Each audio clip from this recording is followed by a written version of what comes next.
So yeah, it's Friday morning, sometime after 8 a.m. and I'm going to the faculty, to my place of employment, employment.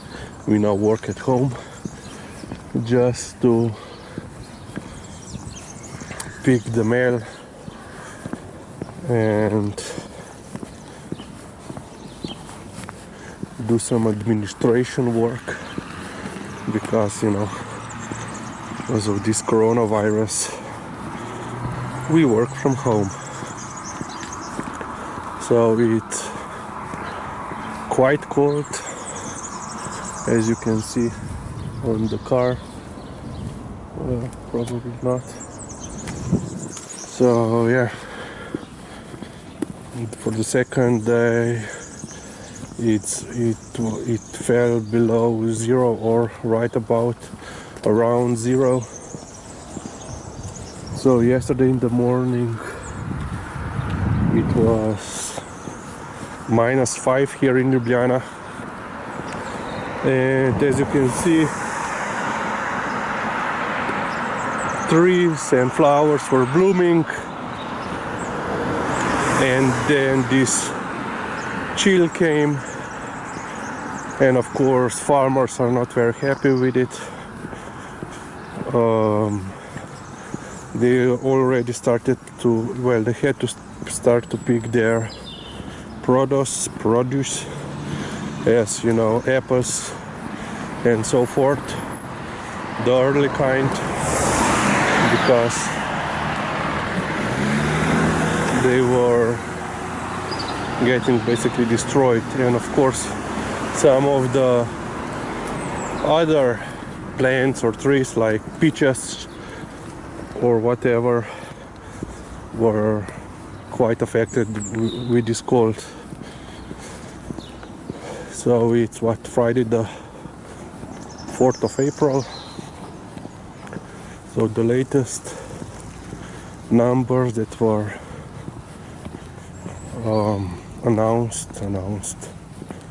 given out to the public yesterday, so they are basically related to the Wednesday. We had just below 900 infection cases here in Slovenia. I think the number is 897. There were 16 deaths so far from the coronavirus. All of them were pensioners, so old folks. There are currently more than 100 people hospitalized with this virus, and around 30 to 40 people are on the intensive care due to the complications.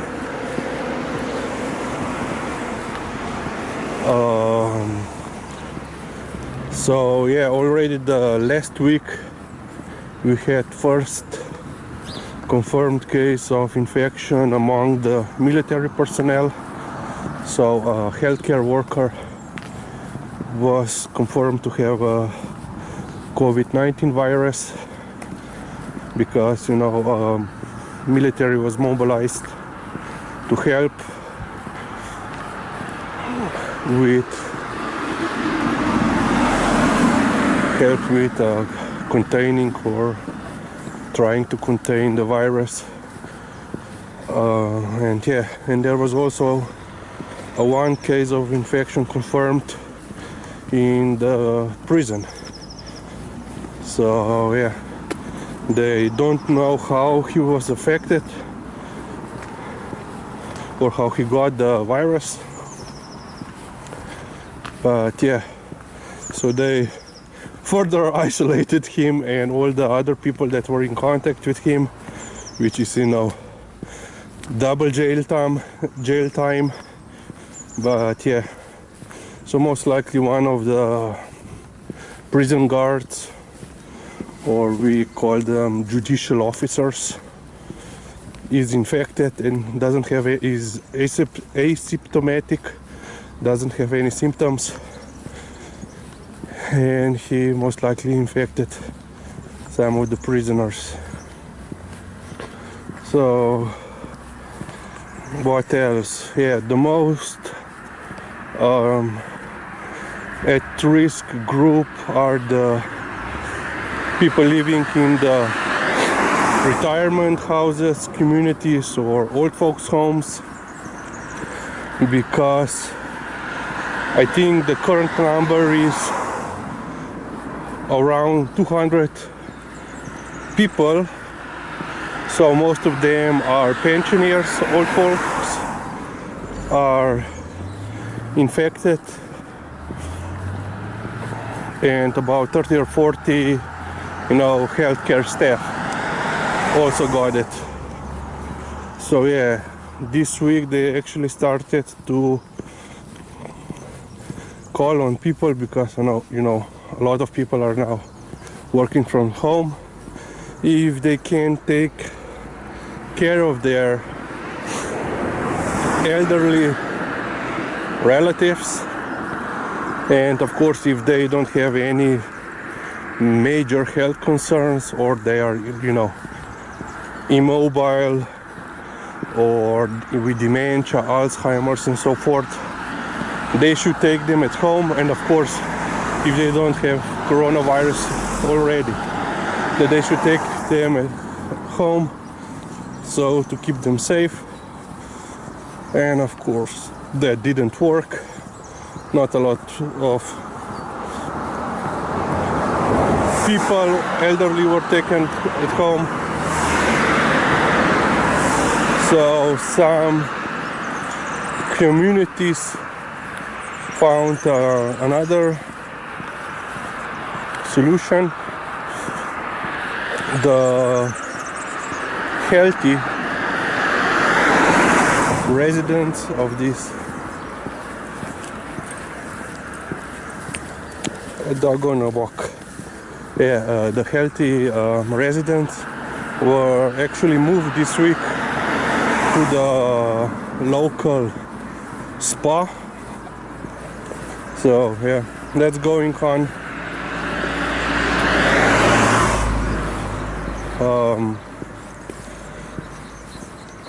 What else?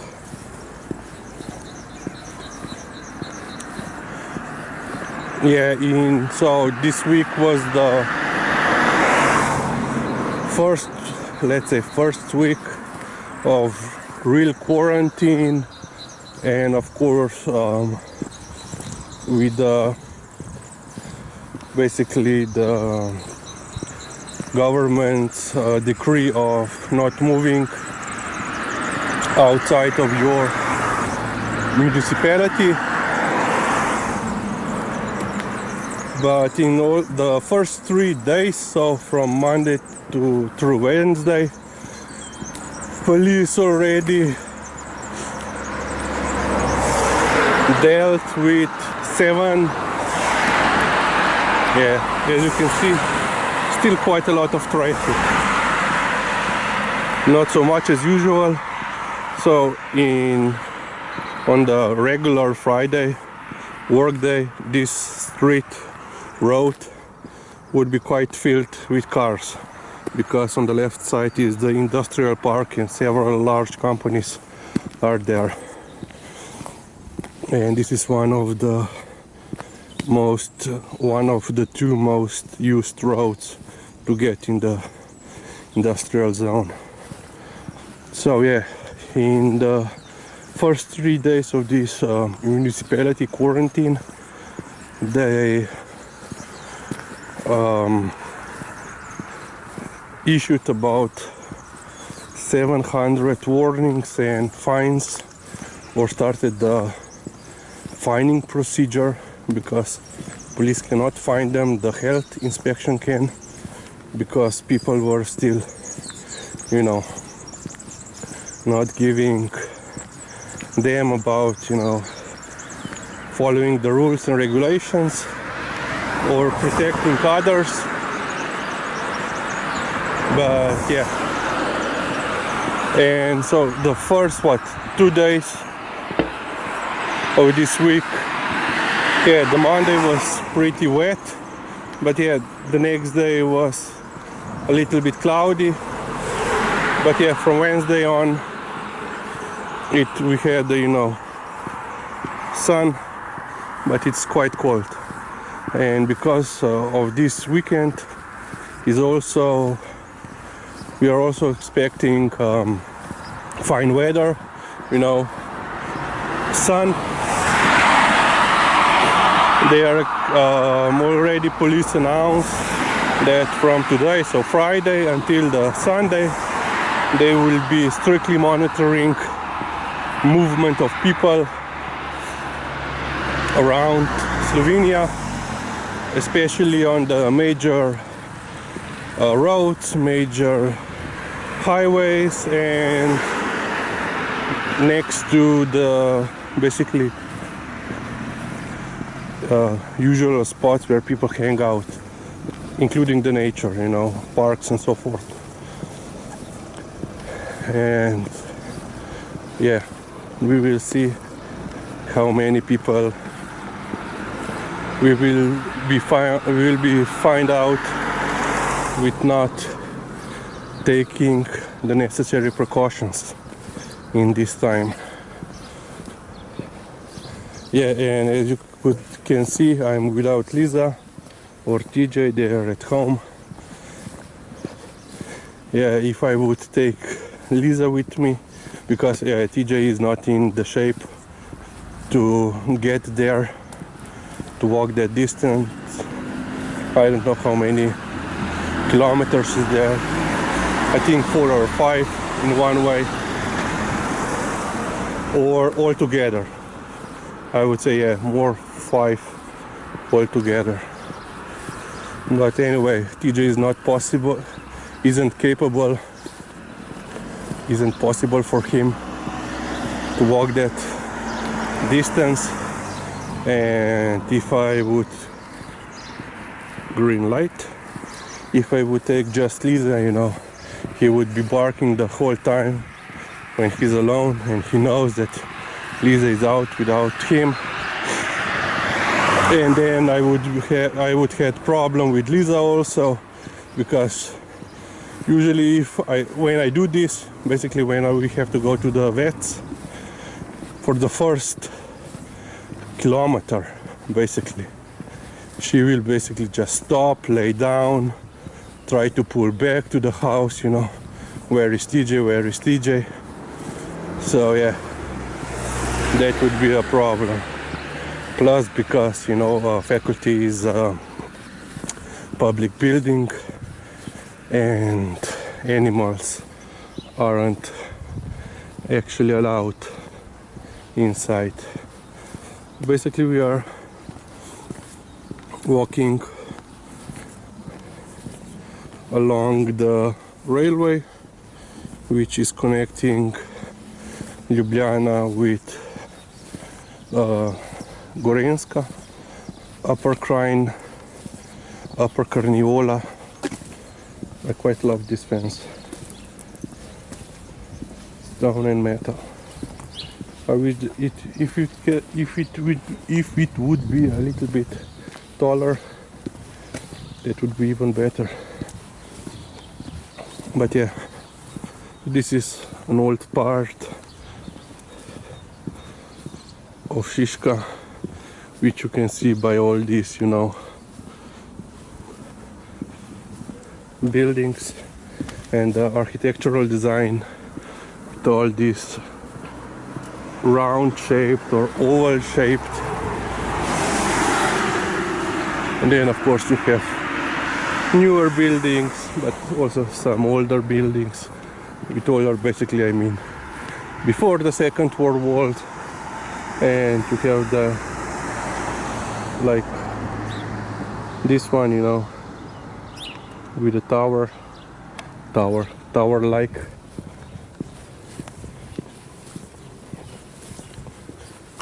But yeah, couple docks. wanna walk.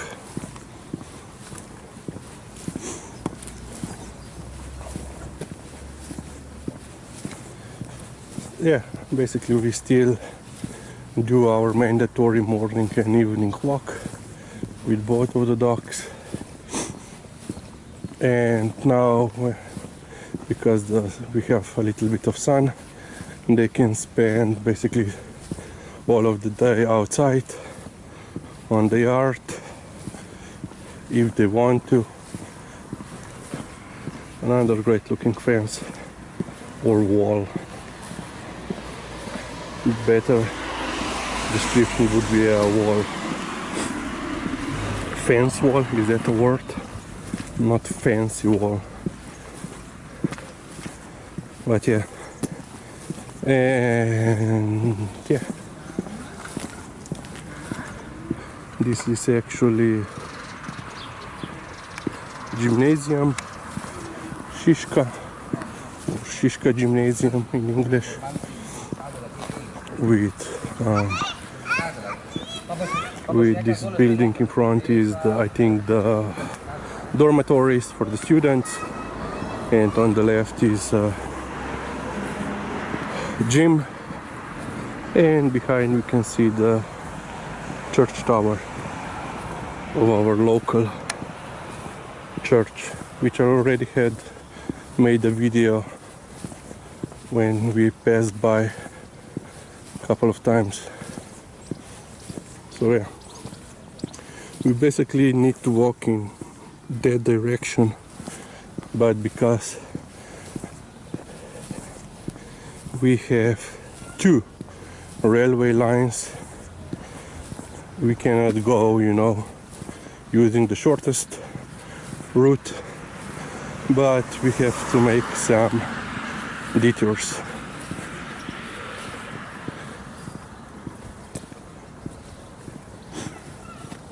Yeah, so all the schools are now closed. Not just high school dormitories, but also student university dormitories.